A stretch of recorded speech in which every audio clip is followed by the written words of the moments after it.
ঝিনাইদহ ৪ আসনে নির্বাচনী সহিংসতা, আহত ৪। ত্রয়োদশ জাতীয় সংসদ নির্বাচনকে কেন্দ্র করে ঝিনাইদহ ৪ আসনের কালীগঞ্জ উপজেলার জামাল ইউনিয়নের উল্লা গ্রামে ধানের শীষ প্রতীকের সমর্থক ও স্বতন্ত্র প্রার্থীর সমর্থকদের মধ্যে সংঘর্ষের ঘটনা ঘটেছে। এই সংঘর্ষে অন্তত ৪ জন আহত হয়েছে। মঙ্গলবার ১০ ফেব্রুয়ারি সকাল আনুমানিক ৭টার দিকে উল্লা গ্রামে একটি নির্বাচনী আধিপত্য বিস্তারকে কেন্দ্র করে উভয় পক্ষের মধ্যে প্রথমে কথা কাটাকাটি শুরু হয়। এক পর্যায়ে তা সংঘর্ষে রূপ নেয়। এতে স্বতন্ত্র প্রার্থী কাপ্পিরিস প্রতীকের ৪ জন সমর্থক আহত হয়। আহতরা জানান, সকালে তারা গ্রামের একটি চায়ের দোকানে বসে কথাবার্তা বলছিলেন।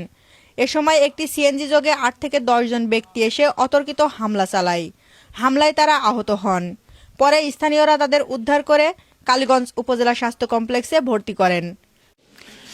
আমরা সকালবেলা আমাদের একটা বাজার আছে উল্লই, ওই বাজারে চা খেতে গেছি। গেলে দেখি যে আমাদের কয়েকজন নেতাকর্মী ওখানে আছে। আমরা ওই রাস্তার পরে দাঁড়ায় পড়ে গল্প করতেছি। দেখি যে এর ভিতরে একটা সিএনজি পুবির দিকে চলে গেল আমাদের বাজার থেকে। আমরা তো মনে হয় সাধারণ সিএনজি চলাচল করছে। হঠাৎ কিছুক্ষণের মধ্যে আমরা ওখানে দাঁড়াই গল্প করতে করতে ওই দিকতে ফিরে এসে গাড়ির থেকে নেমেই নান্নু জর্দার আগে প্রথমে যে রিয়াজুদ্দির ঘাড়ে বাড়ি মারলে ও পড়ে গেছে। গেলে বাদ বাকি লোক ৫-৬ জন এসে আমারে ঘিরে ধরে আমার সে বেধড়ক পিটাইছে, এমন মারা মেরেছে যে আমারও দেখি যে ২-৩ জন এসে আমারও ধরে আমার ২ জনে ধরে রেখেছে, আর একজনে আমার বিশালভাবে বাড়ছে, ওই বড় লম্বা বাঁশের লাঠি, মোটা লাঠি দিয়ে বাড়ে আমার জখম করে ফেলেছে একেবারে। আমি আর তখন লোকজনে কেউ ঠেকাই মেকাই দিল, আমি সেটা এই যে আমার এই সমস্ত জায়গায় এই যে ঘটনার পরপরই এলাকায় আতঙ্ক ছড়িয়ে পড়ে।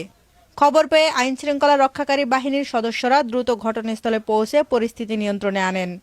বর্তমানে পরিস্থিতি নিয়ন্ত্রণে। এ বিষয়ে স্থানীয় প্রশাসন জানিয়েছে ঘটনার তদন্ত চলছে এবং দোষীদের বিরুদ্ধে আইনানুগ ব্যবস্থা গ্রহণ করা হবে।